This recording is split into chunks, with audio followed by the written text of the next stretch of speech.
passport ng mga Taiwanese. Lahat kayo. Actually, walang nagawa yun kasi sabi nga nila susunod lang sila sa utos eh. Susunod Kasi sila nga, sa utos pero naiinis sila dahil 20 mil lang binigay. Alam mo, yun ang pahirap sa'yo, Maan. Binigyan mo lang kasi ng tigbe 20 mil. Ayun, ang sama-sama ng loob ngayon ng mga kung tao. dato yung nabigyan ng tigbe 20 mil. Oh. Ayan. I-demand nyo, nasan na yung mga Taiwanese na yon? Sige nga, nasan na yung mga nahuli na sa Pogo? Sige nga, samantala nga mga Pilipino ini-execute sa China. Ano ngayon? Mga taga-immigration na Clark. Ayaw Pogo! magsalita eh. 3 eroplano. Kanina pa ako nang gigigil magsalita. 3 eroplano. Gano'ng kahaba eroplano? Ha? 200 passengers daw ang 200 kada isang eroplano. Hindi lang daw 200 eh. 200 plus. Niloko mo isang bayan ng Pilipinas. Maya ka, Maan. Maya ka, Jerol. Mahiya kayong mag-iina. Mahiya kayong Mag-anak. lahat.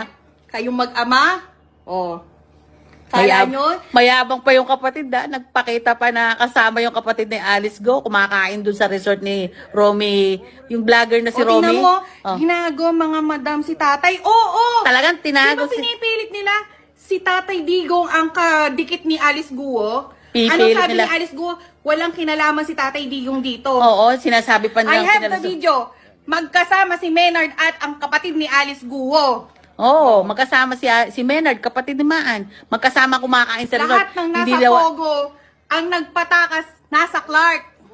Correct. Ano ngayon? Kawawa ang backdoor na sinasabi nilang Mindanao. Walang kasalanan ng Mindanao. Ang nagpatakas nasa Clark, Pampanga lang.